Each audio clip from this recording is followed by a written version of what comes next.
All right, welcome to the Living Legends podcast, coming to you live from downtown Osaka. Yeah, boy, let's go. Let's do it.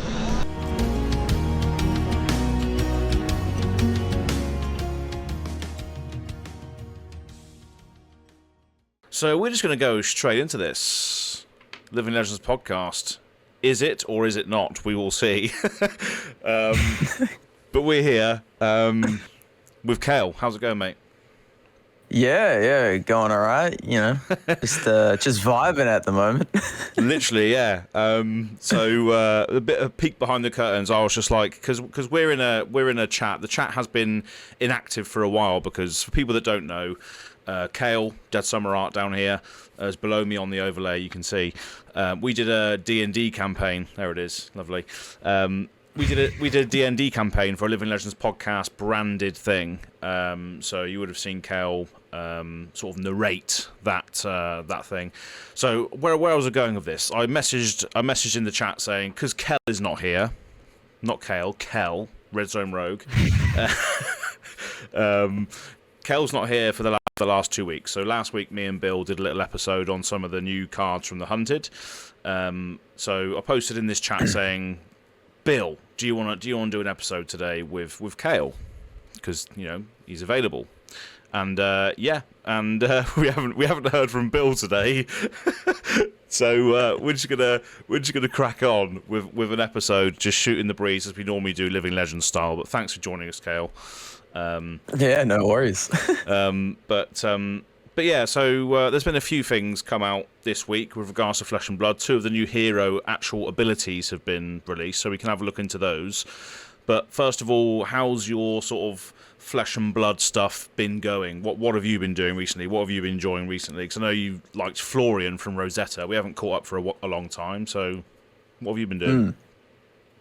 Yeah, so as of lately, I've been quite busy, so I haven't been able to play much Fab. Yep. But previous to that, I was doing a lot of testing of Florian on Talishar. Yep. And I've played something like over 150 games of Florian. I feel like I've got a decent grasp as to, the way he plays and whatnot. Yeah. And just kind of tinkering with the deck list. There's a lot of very nuanced decisions you have to make with deck building for Florian. Yeah. Because I feel like even just tweaking pitch variants of cards can really change your entire game plan. So yeah, that's basically what I've been doing in terms of Flesh and Blood. So getting prepared for the League That Means Nothing, season 3. That's right. Yeah. So I've got my game lined up for this coming Sunday. Oh, sick. So we'll see how we go. I'll have to finalize the deck list, but yeah, be sick. interesting. Yeah, I mean, I've literally just finished editing a Florian versus New match for the League That Means Nothing, and it was probably one of the longest games I've ever had to edit for this league. The spoiler alert. So it'll be interesting to see how you've built your Florian, because it's quite a mid-rangey type deck with a lot of payoff that happens towards the end, and obviously all the blues can then be pitched into grasp, and then you can the build that I was watching was a Dread Scythe weapon build. Which one are you using? Which weapon are you using as a little? So I float between Dread Scythe and Reaping Blade. Yeah. I've got Reaping Blade, obviously, for count your blessings. Yeah, that's right. But it really depends on the matchup. If I feel like I need to put pressure on the opponent a lot, and I don't feel like I'm going to have the chance to do much life gaining, I will just take Reaping Blade. Otherwise, if I'm looking for something that's a bit more slower and grindier, Dread Scythe is quite nice. I'm actually quite happy that I got myself a cold foil Dread Scythe back when it was only $10. Yeah. So I think now it's gone up to $50 or something cold foil, but yeah, and it's awesome with Florian as well, because towards that end you can literally pitch a blue into the grasp, create 2 rune chants because of his ability being turned on, and then you swing the scythe. It deals 3 damage because you're pinging the 2 things that you just made plus the 1 when it attacks, and the 3 on the back end of the physical damage. It's just a late game menace, that Dread Scythe. For sure. But But yeah, no, it's good to see. I can't wait to see your games with Florian, because you played last season, didn't you, as Viserai, playing a bit of like a cash-in variant, which is no longer legal. which is now dead in the water. Yeah. Can't cash in anymore. I've used up all my checks. Yeah. But no, I'm hoping to redeem myself. Last season was rough. It was rough. Yeah, The amount of times I just whiffed on like Sonata. I'm done with that card. No more. Yeah. You've fool me once, shame on you. Fool me twice, shame on me. Yeah, I mean, it's just that Runeblade suite of old, wasn't it? You remember, like, the Tome of the Arcanite is the one that has to reveal the 50-50 in order to draw. Sonata is the 50-50 in order to do the thing. It seems to be veering a little bit away from that 50-50 split now, in favour of just pure, consistent rune chant generation. And the Viserai decks now look very different to like what you was playing and what Hank was playing as well. Hank was playing a completely different version to you. He was playing like a turtle burst. Me and Ian, the casters, called it OTK, but Hank punched us in the face for that. It was like, it's not OTK, it's turtle burst, I'll have you know, because it likes to defend. It was very good. Yeah, it was interesting. It was crazy. I watched like pretty much all of his games and I was like, why couldn't I do that? Yeah. And that was like the Viserai play that I wanted to do when I first started picking up the deck, like the Arcanite Ascendances and the huge, those sort of massive attacks coming in with loads of rune chants behind it was just what I thought Viserai was all about. But Hank really cracked it in that season and made it to top 4, I think, in the end with that. But yeah, Runeblade's you've been a big fan of Runeblade for a while. I think I started on Viserai, like when I first started the game. I got in during Monarch. Chain and everything was too much for me at the time, so I was like, I'm going to take a step back. Visited Arcane Rising, because Viserai was like the big Warlock, purple energy guy, and I was just like, yeah, I definitely vibe with this. So yeah, I started on Runeblade as well, but then veered towards the Dominatrix Azalea, which, that's what happens. But fun fact. So back in the day when Arcane Rising was being like sort of built up to, the first time we actually saw all the heroes was there was a leak of the booster pack artwork, and that's the first time we had actually seen the heroes. And at the time, everyone thought that the lore book was gospel. So we were like trying to match up like, this person's clearly a ranger, whatnot. So we initially thought that Dash, well, pretty much most of the community thought that Dash was going to be an alchemist. Yep. And we thought Viserai was going to be necromancer. Oh. So imagine our shock when we got Runeblade and we're like, what the hell is this? What? Yeah. I still remember like even the first time we got the first card that was spawned from Arcane Rising was Voltaic Bolt, and we had no idea how arcane damage works. So we're like, is this just unblockable? And we were losing our minds. We all thought Wizard was going to be incredibly broken. So yeah, wow, yeah, I didn't even live through those times. Like I came in, the couple of sets after that. So yeah, must have been because you've been around since the start of Fab, right? The very start. Since day one. Yep. Yeah. So nice. Yeah, it's crazy the way the community's just kind of evolved, and just like the way we think about things when it comes to spoiler season, it's changed so much. Yeah. So. Yeah. Yeah. It's come a long way and been here since the beginning. I mean, I feel like I've been here for ages, but not as long as some of you. But yeah, it's been a long ride, and obviously you've just celebrated the 5th anniversary recently, so many more years to come with this great game. But yeah, it's good to have you back on, and we're just going to be shooting some breeze today. There was a couple of bits of news come out of the mothership, one of which was like they're doing an update to Gem or something, which will allow you to have like avatars and stuff on your Gem account. I'm not sure what the sort of major changes to that will be. I haven't read the article. I've just seen it flash up on the thing, so it'll be interesting to see what they do with that. I think it's being changed like literally tonight. I think it said it's going to be down for 30 minutes tonight while they make the changes. So. I must have misread it, because as soon as I saw that, I was like, I'll go add myself like a profile picture or whatever. Yeah. And then I looked everywhere for it, and I was like, where is it? So yeah, it's probably tonight. Yeah, it's probably tonight. Yeah. So hopefully it doesn't have any repercussions for the Gem League, which is being run for the league that means nothing. It should be fine. It shouldn't make any difference to that. But yeah, so the main sort of news coming out of this week, and again, this is just very, very off the cuff, this episode today, because obviously Bill's not here, Kel's not here. We're just going to be chatting some stuff. The new heroes for Syndra and Fang, their abilities were released today, I think, or was it yesterday? Within the last few days, essentially. Yeah. Depends when this goes live, so it'll probably be a couple days previous to this. Yeah, a couple of days at least, yeah. So we now know what all of the heroes do, apart from, well, in the marketing assets, there's 4 Blitz decks, but in the heroes that they've released so far for the adult versions, there's 3 heroes. So what's your speculation on the 4 heroes of the Blitz decks? Do you reckon it's just going to be maybe an Arachne solitary confinement in this as well, perhaps, or just something completely different for the 4th hero? So I've been like kind of tossing and turning because like in a lot of the marketing, they say it's a set with warrior, ninja, and assassin. Mm-hmm. So I'm kind of thinking like the last Blitz deck is probably going to be a second Chaos Assassin. Yeah. So that way, like I'm also thinking in terms of limited. So I feel like they're going to do 2 Draconic heroes, 2 Chaos heroes, and that way the Chaos heroes will fight over Chaos and Assassin cards, and then the Draconic heroes will fight over like Draconic cards, and then they'll also have their individual class cards. I think that's probably the most likely option that they're going to go for.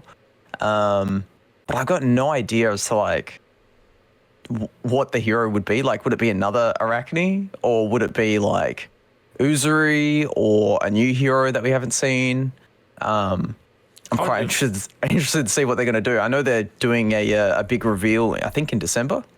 Yeah. For what specifically Chaos means, so we'll see what happens with that. But yeah, my bet's Chaos Assassin for the 4th hero. Yeah, definitely makes sense, and it definitely makes sense for it to potentially be Arachne as well, because from what we've seen, Arachne is not one person, but many, to a certain degree, with all the different Arachne characters behind the main... It's not... Well, yeah, that hero art, the hero art of like the big thing with the eyes coming out of the shoulder, that is the hero art for the new Arachne, isn't it? That is, I think, because it's on the hero page. That's the portrait of the hero. Is that thing with the eyes. It's on the hero page, but we haven't seen it on a card, so that's true. We're just speculating that's Arachne. Yeah. I mean, it's probably Arachne, but who knows? It's Chaos, It's just a go Resident crazy Evil character. That's what it is. Like something out of Stalker or something. That's one of your favourite games, isn't it? Stalker. It is. It is. We'll talk more about that during the Arsenal step. I got a lot to say. Okay. All right. There we go. But yeah. So obviously we've seen the Arachne. Is it slipped through the cracks, which gives every stealth attack each turn, the first one go again, the first stealth attack each turn. Yes. So that seems quite chaotic. We haven't really spoken about that on the podcast as of yet, I don't think. I think we maybe glanced over it. But yeah, that seems like a very odd mechanic, because it gives if you're facing a mirror match where they're also using stealth cards, you're giving their attacks go again. So what's the benefit of that? That seems chaotic to me. Yeah. Yeah, no, that's I mean, a lot of people have been speculating maybe you're like these new Arachne, like Black Widow and Funnel Web cards are going to be like some sort of allies. Yeah. But it's really hard to say, because like what we've seen of the cards so far are like Marvel versions. Yeah, that's right. And typically, if you have like a Marvel version of something that isn't a hero, you would still see the stats. So you'd see like the attack and the defense of whatever it is. I'm trying to think, what did the Marvel Dragons look like? I might have to look that up now. But I'm pretty certain they had like yeah, they still had the stats on both sides, didn't they? I'm gonna try and bring it up in February as well. Yeah. So people can see. Code for extended. Yeah, can I see the other side of that? Ooh. As will I. Here we are. View card details.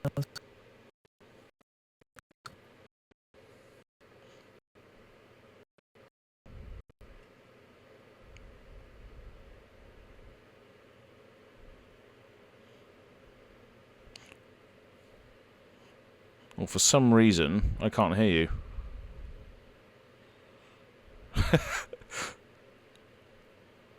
Fantastic. Yeah, I'm getting the green box around Discord, but I just can't hear Kale right now. That's how bizarre is that? Let me just exit it and come back out. There we go. There's a user experience for you. Let me just exit it and go back in.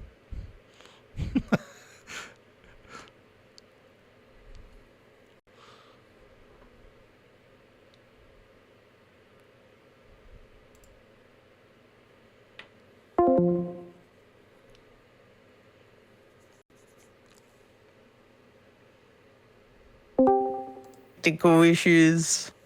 Oh, Yeah. are we back? Looks like it. I'm not sure what happened there, but we're just going to leave that in because it's funny. But Yeah, so well, basically what I was saying was, due to the way these Marvels look, I gotta feel like there's something to do with like hero shenanigans, like demi heroes, Evo. I mean, I think even if you try and look at the like blurred out like subtext on those cards, it does kind of look a bit like one of the words is Evo, which would be really weird. Wow.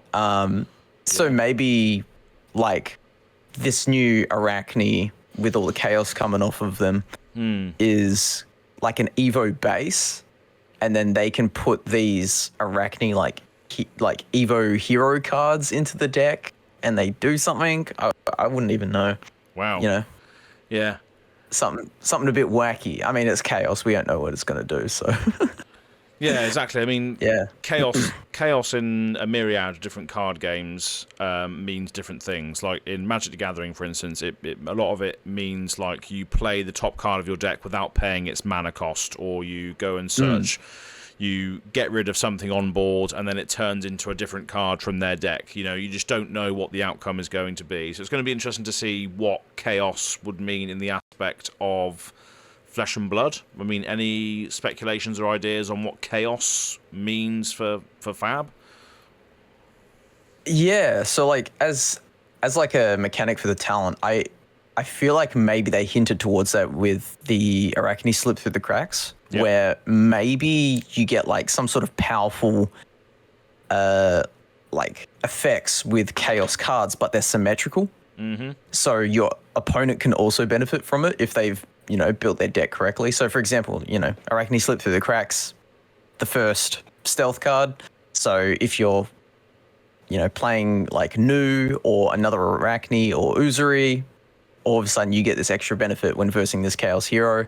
But if you're not, then you don't get the benefit of the symmetrical effect. So I think that could be pretty cool if they really lean into like powerful effects, but they're symmetrical. Could be very fun, especially in like UPF. Imagine Arachne slip through the cracks in a UPF where everyone is playing assassin and they've all got stealth cards. Yeah, that could be pretty funny. But we'll have to see what they do. That kind of makes sense as well. So let's say, for instance, the Arachne slip through the cracks. It's the promo for the Calling Prague, isn't it? The world premiere, I think. And let's just imagine for a moment that all the other cards that are behind Arachne in different forms, like we've got like the mechanoid spidery looking one, we got the silver haired assassin from what looks like Leave No Witnesses, we got a couple of other ones behind there.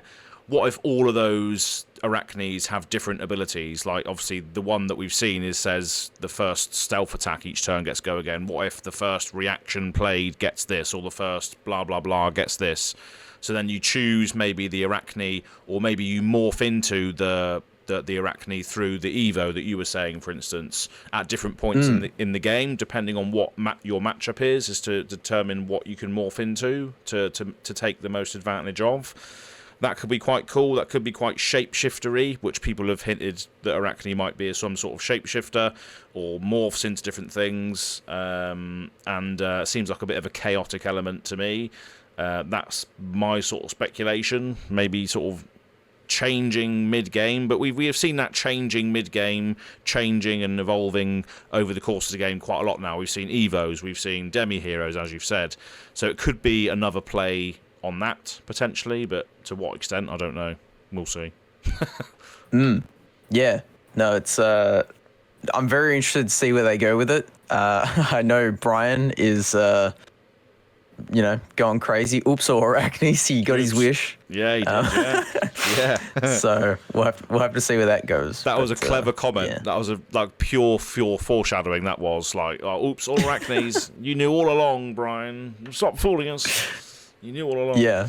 I love whenever they drop like those subtle teasers. Like before we got Bright Lights, we had James White saying, "Oh, the world premiere is gonna be a city with bright lights or something." That's right. And everyone thought, we're like, "Oh, Paris," or that's what I thought. And then all of a sudden he's just like, "Nope, the set's called Bright Lights." Yeah. So every time he talks now, we're always like picking out every single word he says, which is really funny. So yeah, good engagement. Yeah. So yeah, obviously we've seen Arachne already with regards to what their ability is. So we'll see if that morphs and changes any way with regards to what was behind them, with regards to all the different sort of Arachne cards. So we'll see what that means in the future. But we have more context now on the other heroes of the set. And the first one that I've got flashed up on the screen, it's been flashed up on the screen since the beginning until I tried to change it, and then it all froze. So maybe we're just not going to try and change it. Well, maybe going to try and change it to when we get to Fang, but we might cut out in and out again because that's what happened before. But yeah, so this one is there we go. This whole Living Legends podcast is pure chaos today. There we go. Lovely old job. But Syndra is the card that is on screen right now, which you can see. So have you got it in front of you? Do you want to read this one out? Yes, I do. Yeah. So Syndra Drakai of Retribution is a Royal Draconic Ninja hero, 4 intellect, 40 life.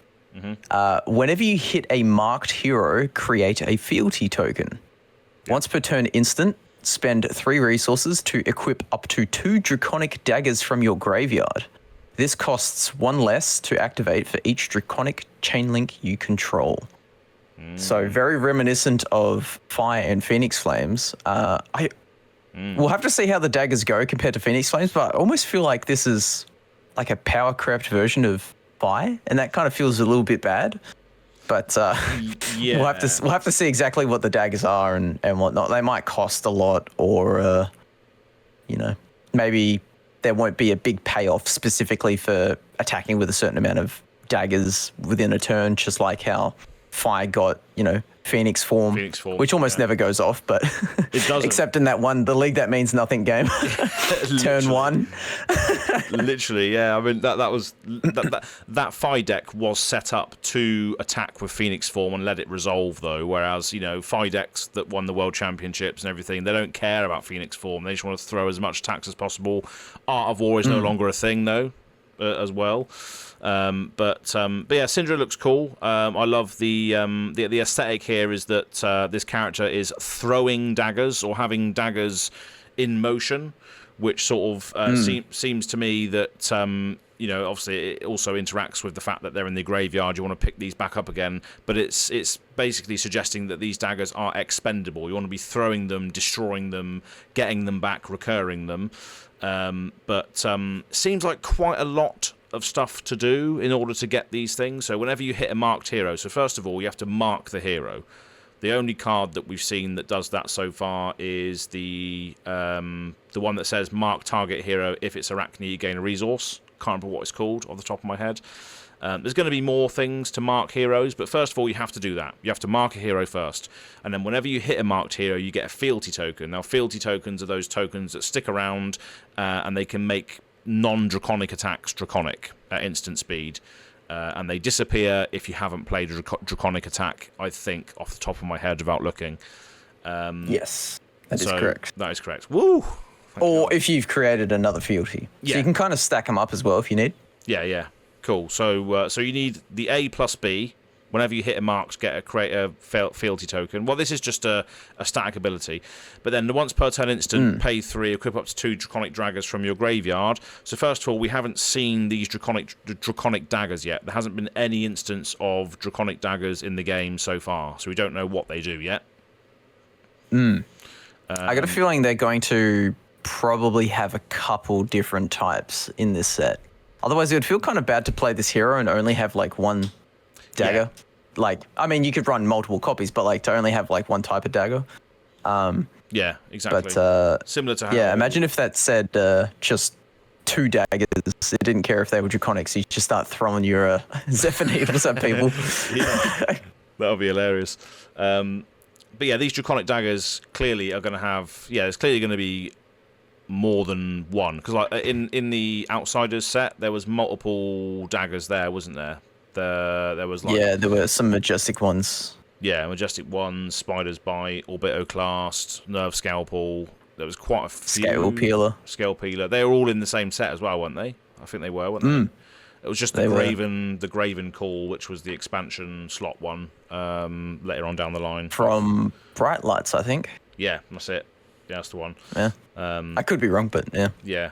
But, yeah, hopefully we'll see multiple different daggers, because then, yeah, you also get the feeling from this as well. There was another card that me and Bill read out last week, which was you get to basically throw the daggers at your opponent, and if it deals damage, the dagger classes as hitting the opponent, so you get the on-hit effect of the dagger's ability, similar to what Flick Knives does when you throw a Spider's Bite. It then decreases the block value of attack action cards, etc.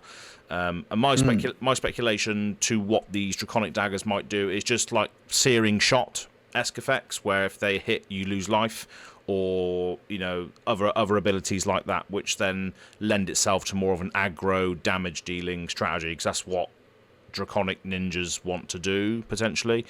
But yeah, I think it's pretty cool looking. I mean, the daggers themselves count as draconic chain links as well, because they're going to be draconic daggers. So obviously, there's going to be payoffs for that as well, I imagine, with regards to how many draconic chain links you played. But yeah, without seeing the full package, it's hard to really see all the value in this at this point in time, but it looks cool. That's for sure. Yeah. I've just had a thought. So yeah, you'll probably find, because both Fang and Syndra are using daggers, that what they might do is they might make like at least 2 different types of daggers, and instead of classing them, they might just have them talented, so they'll just be draconic. Yep. So that way both Syndra and Fang could use like either of these daggers. I reckon we'll probably see at least 2 daggers, and they'll just be draconic. So that way it'll give you some sort of, some options for what you want to run. But yeah, very cool. I had heard like speculation that maybe Syndra was going to create token like daggers kind of with card effects, which would have been really cool. So then you just end up with 15 daggers and you just throw them all or something. Yeah, that could be. But yeah, that could be quite cool as well, because I like to make references to other games and how it feels with other games. Now, there is. Let's see if have you played Slay the Spire before? I have not. I think I've got it on Steam, but I haven't played it yet. Okay, well, yeah, so you won't get the reference then, but that's what I was getting at. So there is it. So that's what I was just checking beforehand before we got into it. But the audience and the commenters might know where I'm going with this. But there is a class in Slay the Spire called I think it's what was it, the assassin, or it's the rogue-esque character. But basically, there's a card that they have in their deck which basically creates shivs or daggers. That act as extra cards that you add to your deck that you can then throw at the opponents. That's what you were getting at just then. Is maybe an ability or a card that creates these extra daggers as tokens, similar to how we've seen tigers as tokens or whatever. Yeah. Maybe you create those daggers and then immediately equip them to your weapon zones or whatever, and then you can start throwing them or attacking with them. But yeah, just reminded me of that, so I thought I'd add that in.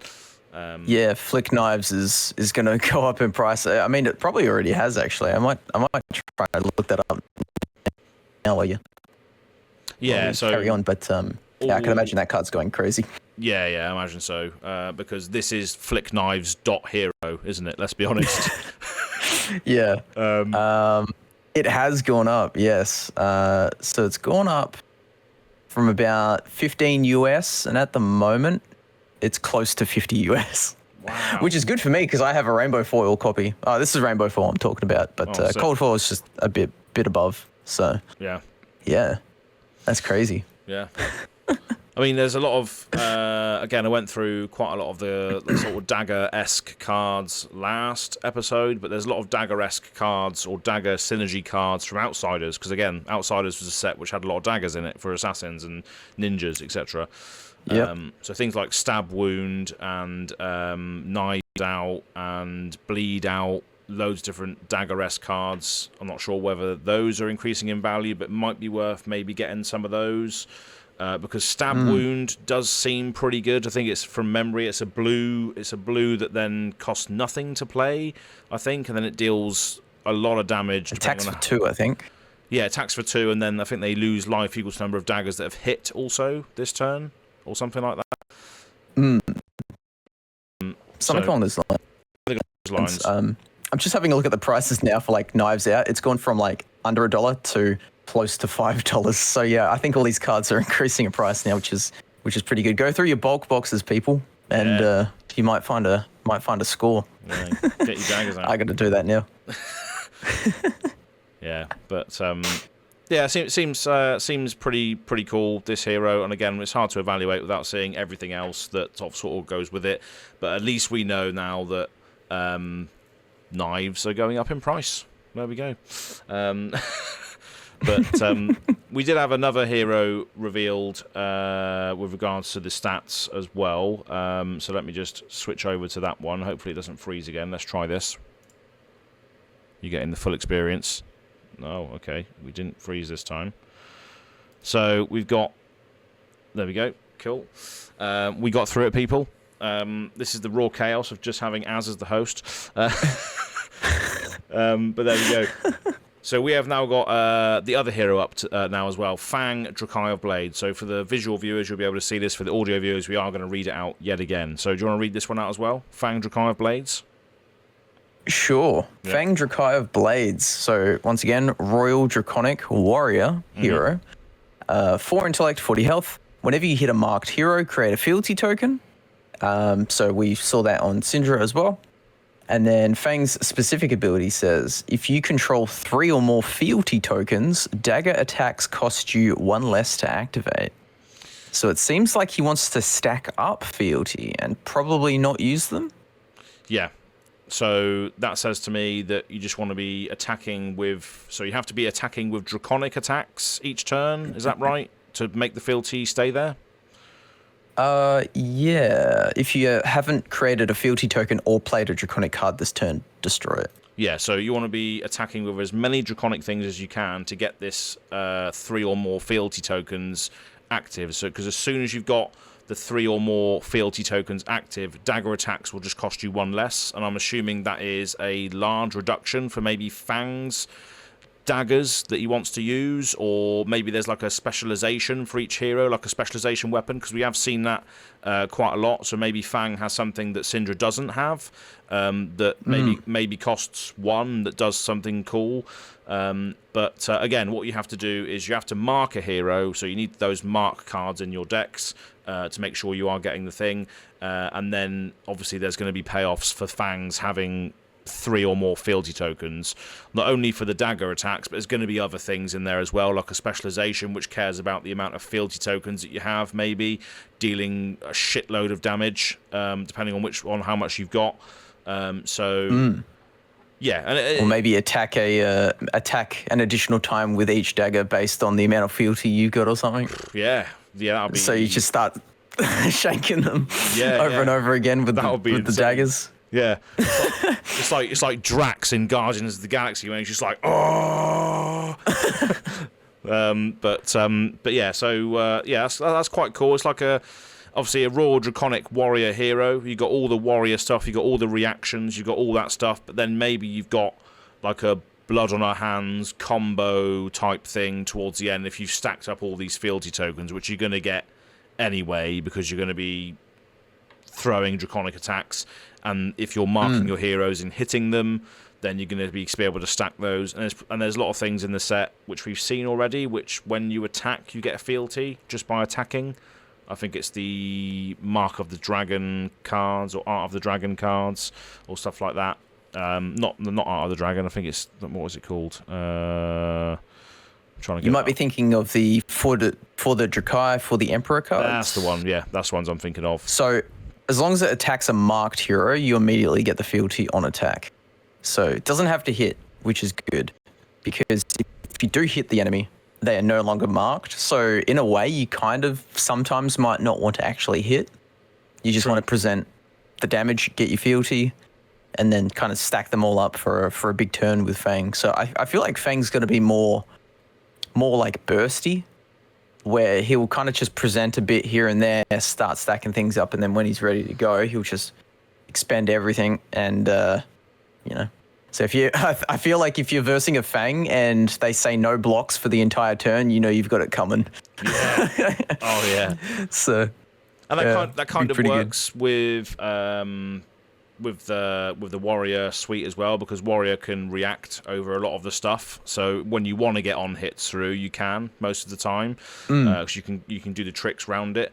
So yeah, I think there's going to be quite a lot of angles that you can go on. Plus this potential of a combo-y finish or payoff for having 3 or more.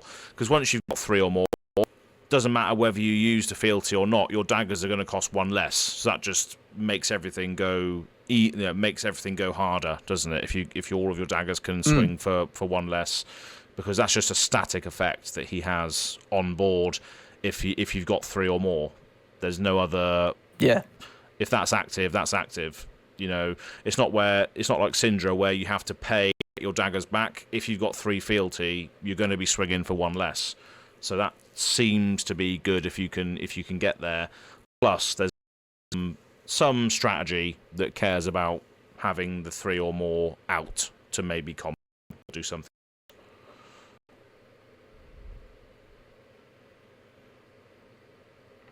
Not sure whether I froze there for you.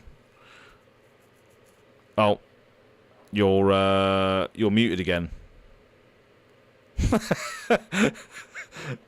Oh, look at this! This is quality. I love it. We're gonna go in and out again, and lo and behold, we'll be back. 1 second.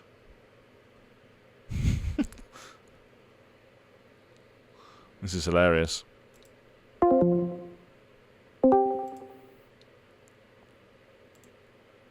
And are we back? Maybe. Yep, we are. There we go. Yeah, we're back, folks. Wow. Don't worry about it. Fun times.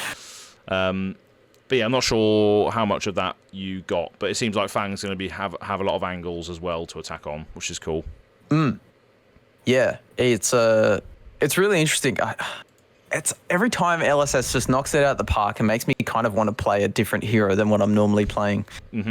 So it's just every time it just pulls me closer and closer. But obviously, as well, I think one thing that's important with both these heroes is that they are royal, which means we'll probably get some more royal payoff in this set, but also there will probably be more cards like Regicide that get a bonus for assassins if they're attacking royal heroes. So it's very interesting. Like, a lot of these cards are quite niche and specific as to what they target, but they're really powerful. So I think you probably want to run some of these cards that are very specific when they target certain heroes, like Proclaim Vengeance, which is the one that if you mark Arachne, you get a resource, or, you know, even Defang the Dragon or Extinguish the Flames, where if you hit a marked hero named Syndra or Fang. So I'm very curious to see how the set plays out. It looks like it's going to be a ton of fun. Oh yeah, especially the named hero thing. I think it's going to be really cool in like limited and sealed and all that sort of stuff, because it has a much more abhorrent effect if you are doing the thing against the hero that you're playing against. I mean, for like the wider constructed at large, those named cards that care about stuff that you're attacking might not be a thing unless the meta is then saturated with Syndras or Fangs and Arachnes, because you can then put those extra cards into your decks, which then get extra benefit. So it can go either way. It can be great in limited and sealed because it's just those heroes, but then at the wider meta game, maybe it's not. Those cards aren't as potent unless you are facing a lot of those. So one thing I was thinking about, which would be a really cool concept if they actually did it for this set, was maybe some sort of like generic item card I think probably generic would work better for this type of set, but like a generic item card that's like disguise kit, and you play it. Oh yeah. And then at the start of your turn, you have to destroy it. But while it's out in play, your hero has no name. Yeah. So they can't target you with specific cards that say if it hits this type of hero. I think that could be really cool. Yeah, that's or maybe like I was thinking, what if there was some sort of like assassin card? Maybe call it something like collateral damage, where when you play it, you can name a hero, and the opponent's hero card becomes that name. So yeah. You know, cards that say, oh, if it hits Syndra, well, it's kind of like collateral damage. You don't care. You're going to go through with it anyway, and you're going to get the benefit. Yeah, yeah. I reckon that could be really cool. I just like the idea of like messing with card names, which we did get a little bit of in like Outsiders with Mask of Many Faces. Yeah, which just be like a really cool concept and very flavorful too. But I don't know if they'll go through with something like that. Might be a bit more nuanced in terms of balancing it. Yeah, it wouldn't surprise me. The fact that they've added Royal to these heroes as well, as you say, you know, there could be more of those very powerful Regicide-esque effects, which then care about the fact that they're Royal. Because they could just be Draconic Ninja, Draconic Warrior. They could be, couldn't they? But if you think of the other side of this, you know, who's marked and who's not? Is it the assassins tracking these people down, or is it these tracking the assassins down, you know? So there's going to be some sort of payoff for the assassins attacking royal heroes again. It just makes sense. Look how iconic Regicide was. You know, if this hits a royal hero, they lose the game. I reckon there could be another you lose the game effect in here, because obviously you're marking heroes, you've got 3 or more fealty tokens, you're an assassin trying to kill a royal hero again with how iconic Regicide was. I think there could be a very, very spicy game effect in here somewhere, which we haven't seen yet, which could be tied to either or all of those things. Fealty, marked, royal, could be some big stuff in it yet, which we haven't seen. Yeah, very, very keen to see more of this set, for sure. But I mean, there hasn't been much else with regards to sort of news coming out of Flesh and Blood. It's just been these 2 heroes as a result of like a video that they released recently. So apart from that, there isn't really much else going on with regards to cards to talk about or anything else really. But you said you had some cool stuff going on outside of Flesh and Blood, perhaps. Yeah, if we want to go to Arsenal step. It's going to be a fairly short episode this week, so why not? Yeah, so I've been a little bit MIA online for the past close to a week now, specifically because one of my favorite game series of all time, Stalker, finally released Stalker 2 after 10, 15 years of waiting, something like that. We finally got the game. It's been delayed multiple times because the developers are Ukrainian, and then obviously their country got invaded. Yeah. So that makes it hard to develop a video game. It does indeed. But we finally got it, and the game is awesome. It's like everything I wanted out of the game. There are a few bugs here and there and some performance issues. I've heard that around about where I am in the story, I've heard online that you shouldn't progress further because the game doesn't really work. Oh, wow. Like the main story is just so bugged out that if you try to go a bit further from where I am at the moment, that everything kind of falls apart. Wow. But I've sunk. I think my current save has maybe about 30 hours on it. And I've been playing since Thursday. We're recording this on my Wednesday. Yeah. So in about a week, I've pumped about 30 hours into this game, and I'm absolutely loving it. So. Oh wow. Yeah, Stalker 2. I got the big collector's edition. Actually, I'll pull this down for the video viewers. Yeah. I got the collector's edition, and I got this very cool Stalker statue. Oh, that's cool. So. Yeah. Yeah. So how a would bunch of other goodies as well. So how would you describe the game for people that have not played it yet? Because I'm one of them. So Stalker series is set in the Chernobyl exclusion zone, which is the area around the Chernobyl power plant, which is a real place that was kind of cordoned off after the explosion in 1986. And basically, the whole premise of the game is that after this explosion, there was like, mutants that kind of began popping up, and there were these strange space-time like anomalies, which is actually.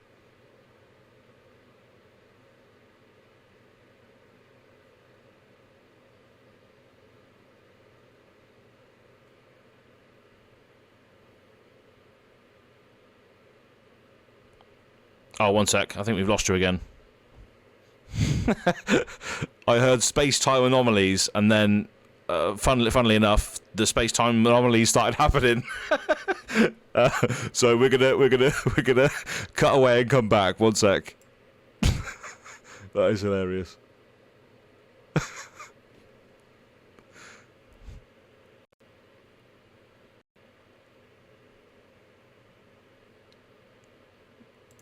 This is a funny episode. Wow.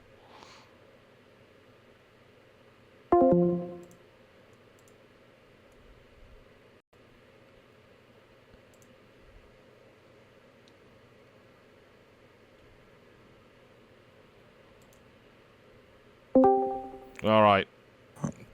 All right. Are we back? I think so. Yeah. There we go. One last. Sorry, folks. I walked into an anomaly. Literally, I heard you say space-time anomalies, and then suddenly, that was it. Yeah. So there's these space-time like anomalies where if you walk into like a gravitational field, it will like rip you to shreds, or there's like fire that just randomly spawns in strange areas.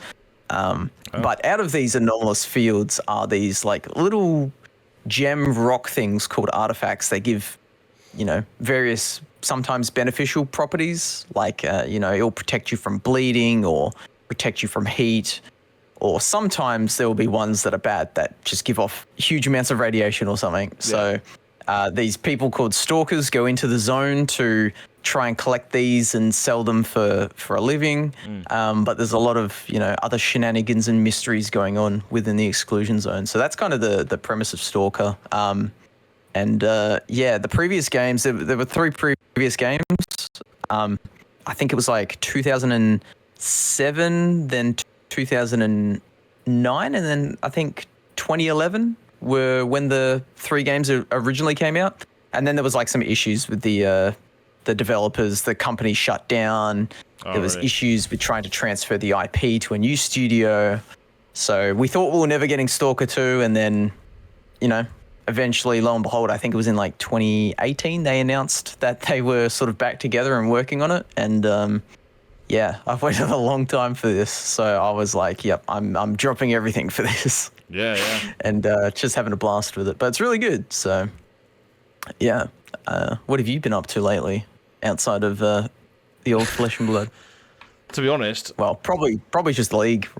Yeah, literally. Yeah, it's just been organising that. I mean, just to shout out the League That Means Nothing season 3, because we're coming on to the end of this anyway. It's been great. It's been each league has doubled in size. So the first league we had about 12 players, next we had 24, 25, something like that, and then this league we've got 54, and that's after I capped it at 50, but then we had players wanting to swap their hero, or players enter the league to fill out the missing heroes that were left. So we do have a full representation across the board now, which is, I think it's the first time I've ever seen any event which has got every single hero in it. Well, for a long time at least.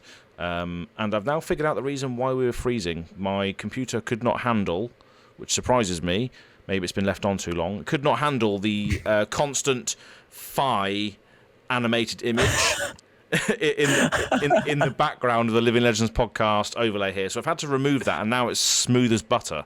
So, wow, there you go. There we go. Phi was Thanks, just Phi. screwing things up for the Draconic heroes there. And causing all types of space-time continuum issues, but yeah. So been doing loads of league stuff. So just been all in on Flesh and Blood. However, I do have quite a large life update career prospect on the line, which I can't announce yet. but it's going to be quite life changing. It's essentially me using all of my, because I've always been in sales and account management. That's been my background for the last 10 years. Done loads of different jobs, sales and account management. But now I've been given an opportunity to do that within the tabletop gaming space, essentially. Ooh, that's sick. So yeah, it's gonna be cool. So I'm gonna be able to speak about that when I can. Still confirming a few details on that, but yeah, I'll be able to talk about that when I can. But shouldn't impact my involvement with Flesh and Blood, and it's not LSS related. So I'm going to say that now. But it shouldn't impact my involvement with the game. I'm just going to be able to professionally be involved with games in a different capacity, and that will just allow me to play more games and talk about more things, and enjoy more things. But yeah, so very much just in the waiting room for that to materialise, and in the meantime, just sorting out the League That Means Nothing Season 3. Booked a few gig tickets. I'm going to go see Falling in Reverse next week with my girlfriend. So that should be fun. Nice. And then in February, I've booked to go and see The Devil Wears Prada, which are like a metalcore band which I used to listen to a lot of back in the day. I've heard of them. Yeah. Yep. and I finally saw North Lane as well, which you recommended a long time ago, and I just recently got into. Oh yeah. Aussie band, fantastic. So I'm glad I got to see them this year. So Did that live up to your expectations? Oh god, yeah, 100%. They're incredible live. Oh yeah. When was the last time you saw them then? Just before COVID, actually. It was end of 2019. I took a trip up to Perth, which is the capital of the state I live in, which is about a 5-hour drive away from me. Oh wow. Australia's pretty big. Yeah, Australia is big. Yeah, you know, Americans are very lucky. Yeah. Getting to be like, oh no, I have to drive 30 minutes to my local armory. I'm like, the closest LGS to me is 5 hours away at this point. Yeah, wow. That's crazy. But yeah, no, that was really incredible. That was for their Alien tour. Oh wow. Incredible night, and at the very end, Marcus, the lead singer, he had the set list that they have sort of taped down on the stage, and he actually handed it to my girlfriend. Sick. Which was really cool. And then some dude like ran in and grabbed it and then was like celebrating, and we all looked at him like, give it back. And then he's like, oh, okay. Which was really weird. But yeah, so we've actually got that. Yeah, we've got it framed with our concert ticket in our bedroom. Actually, we've got it on like a little like bedside table thing. So sick. Yeah, we definitely won't forget that. North Lane is awesome. So for those of you who like metal, North Lane is fantastic, very good. Yeah. So highly recommend. Yeah, I mean that album, as well as everything else that preceded that, is where I've really got into them, because they're definitely a metal band, and obviously their roots are in that, but their mix of like electronics and atmospherics as well is something that's definitely spoke to me, because I've been in many bands and I've tried to imitate that sound, and I'm also a keyboard synth person as well. So all of that texture and that sound really, really sort of resonated with me. So I'm glad that I finally got round to. So I think I didn't like, even when you said, oh yeah, I like North Lane. It never really clocked to me to listen to them. And then last year, I saw a random Facebook ad that was advertising their latest single, which was called Dante, which is probably going to be. I'm going to say it now. Probably going to be my first, second, or third top song on my Spotify Wrapped. I'm still waiting for that. I'm still waiting for that Spotify Wrapped to come round to see what I've been listening to this year. But it's going to be in the top 3, 100%. That song, because it's just absolutely sick. That vocalist is just brilliant. You can do everything. You can do everything, can't you? You can sing, scream. You can. But yeah. Yeah, I was going to say. I know that you had talked about previously that like somewhat recently you were doing some music stuff yourself. Have you done any more on that? Not yet, no. Only because I'm still. So for people that don't know, I'm still at my parents' house. So me and my girlfriend moved here to save money so we can get our own place, and that's going very well. So the whole reason we came back here is to speed run that process, which is doing well. But yeah, so I just don't have the space for it. I've got a double tier keyboard stand which has my Electribe sort of drum machine synthesizer and a micro Korg on a double tier keyboard stand, but I should have nowhere to put it in here. So I've had to sort of put it on the back burner. But I've got some stuff cooking, some ideas and some bits written down as to what I want to be doing. But it's going to be more like atmospheric sort of Blade Runner ASMR style ambient stuff rather than actual songs, if that makes sense. That's the stuff I wanna do. Might be able to use it for the D&D session when we get back around to that. Exactly, yeah. So maybe if we get a timeline on that, I can start thinking, right, okay, it has to be done by this moment. But yeah, I mean that was something that we mentioned at the very, very start. Obviously, we got a chat for this D&D, and we were gonna do another session, which actually coincided with Bright Light's release because of the. That just goes to show my planning. I feel horrible about that. I was like, yeah, we'll do it around about bright lights. Oh, it's so funny though. It's so funny, like how much it's been. Shit happens. It literally, yeah. It's just time escapes you so quickly. It's insane. It takes a lot of effort to plan those sessions, but I'm definitely planning on getting to it at some point. I mean, the Escape from Southmore took, I think, about a year from the initial planning stages to actually like getting around to doing it. But recently I have been kind of like, I guess, planning to eventually do just a regular D&D campaign with my friends. So I have been in the mindset of like making stuff. And I was saying to him, I'm like, look, I'm not going to run this until I do the D&D episode again for Living Legends. So you guys are going to have to wait. They take priority. Yeah. So we'll get to that. I've got some cool ideas to make it better than the last one. But if you haven't seen that, go ahead and I think it's on Kel's channel. Yeah. Yep. Red Zone Rogue. Yeah. So it's on there. And check that out. Yeah, it was good. It was really, really good fun. And yeah, it definitely, like, these things definitely take a while because, I mean, you had the whole of Southmore map planned out. You know, every room was in there, and my character Azra was basically searching every room because he had a motive to do so. So you had to have those rooms filled out as a DM, whether it was ad hoc or whether it was planned out. You had to have them. You had to have it done. So. But yeah, so yeah, hopefully we'll get back to that at some point. And we had Max Ferocity on board as well to play a sort of artificer-esque character as well. Yep, mechanologist. So artificer is the class, but mechanologist within the game world. That's right. So. Yeah, that makes sense. Yeah. But yeah, we'll see if we get back to that. I'm sure we will at some point, but stay tuned to that. It'll be on this channel, the Living Legends Podcast YouTube channel, which has its own thing now. Yep. So if you haven't done so... Oh, do we have a comment to read out? I don't want to freeze my computer again, so I can... I could look it up.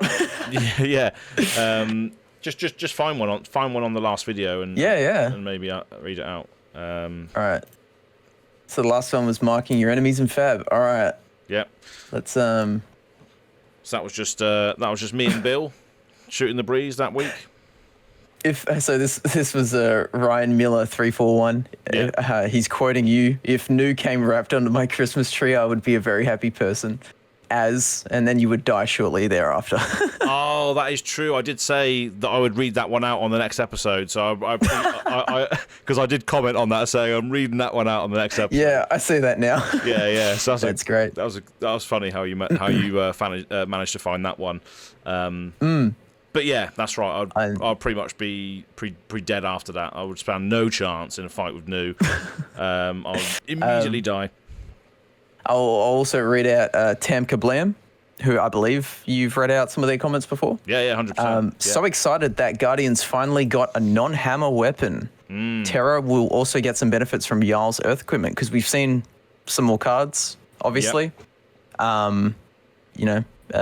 Jarl's not scythe. That's right. Yeah. Which is very cool. Polar. I actually think. Yeah. I actually think Terra might get some LL points from this boost that Jarl's kind of giving him. So yeah, with the legs, the root bound legs, and then the chest, isn't it? I think it's the equipment that were given to Jarl. I made an edit of this. I should know. I made like a Jarl character of like the root bound chest and legs. But yeah, no, it'll be funny to see if Terra can benefit from that, because that's a cool hero as well. But yeah, the Jarl deck's coming out in a few days, and that's another thing as well. The League That Means Nothing has 3 registered Jarl players. So I know Ian Kenderdine from LSS is going to be playing Jarl just straight out the box with no upgrades, I don't think. If he's just going to play it out the box.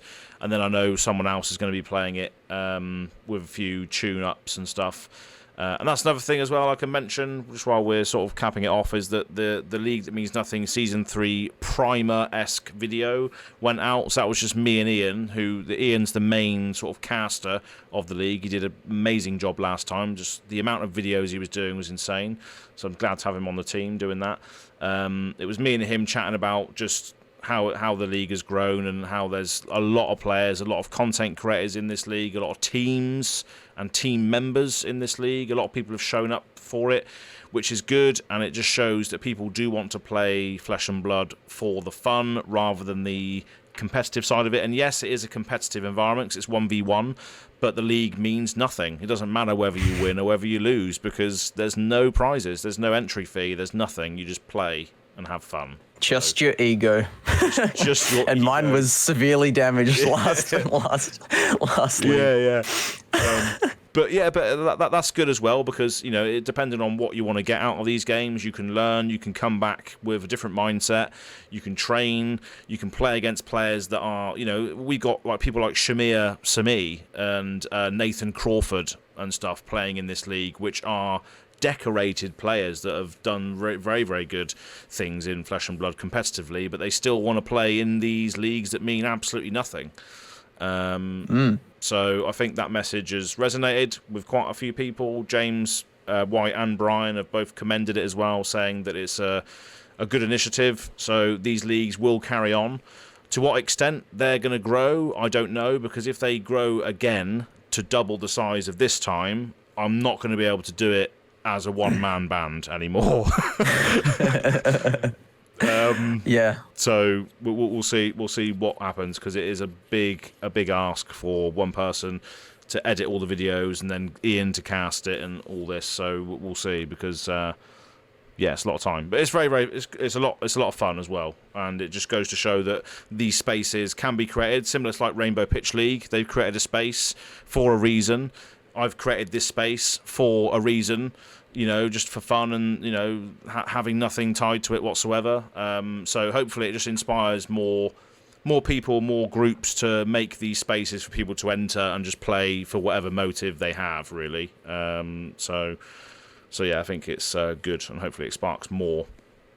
But yeah, I think that's pretty much it, unless there's anything else you can think of, really, that we haven't. Yeah, no. I think that's basically it. We miss you, Bill and Kel. Yeah. But I am the chaos. I have I am the what was the fusion thing that they do in Dragon Ball Z? Yeah, it's just a fusion dance. Yeah, it's like the fusion dance. Yeah. So Bill and Kel do the fusion dance, and you got me now. That's right. Yeah, exactly. That's right.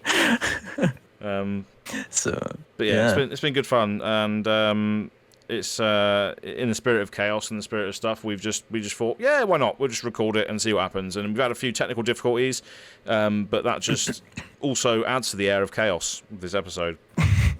So embrace it, absolutely. Live for the moment. But yeah, if you could just plug all your stuff and where people can find you as well on the internet and all that, then that would be great. And then we can... Yeah. So Dead Summer Art, YouTube, everywhere else, Dead Summer Art. On Blue Sky, I managed to snag Dead Summer. Yeah. But on the old Twitter, I'm still Dead Summer Art. Yeah, most people have kind of migrated over to Blue Sky. So like I'll still post, important video. If I post a video, I'll put it up on X or whatever you want to call it nowadays. But Blue Sky is where I'm going to be chatting, I think. Yeah, it seems to be very, very active there. A lot of people. I mean, at the moment, at least, it's just a fantastic place where people can just engage with everyone they want, or they can get rid of the people they don't want. It's one of those.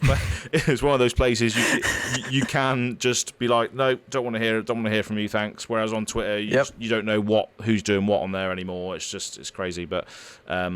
It's very, very active. It's a great community on there, and I can see why a lot of people have migrated. And I've been definitely enjoying my time on there, posting probably more on there than I do on the old X or whatever it is. But while they both still exist, it makes sense to just carry on doing both. If you're going to post something on X, you might as well post it on Blue Sky and vice versa. There's no downside to having them, really, if you're just using it as a promotion or sharing platform, I guess. But yeah, a lot of cool stuff going on over there. But yeah, I'm Go Again Gaming on YouTube and Go Again Gaming AZ on Blue Sky and Twitter or X. And that's pretty much everything I use at the moment. But yeah, that is pretty much it for now. And until we do it all over again, hopefully Bill and Kel might come back next week. We don't know. We don't know at this point. Yep, I will split myself in half, and they will return to they will return again. Selves. Exactly. But yeah, until we do it all over again, we'll see you next time here on the Living Legends podcast. Cheers, folks. Cheers, Kale. Goodbye. There we go. There we go. Nice.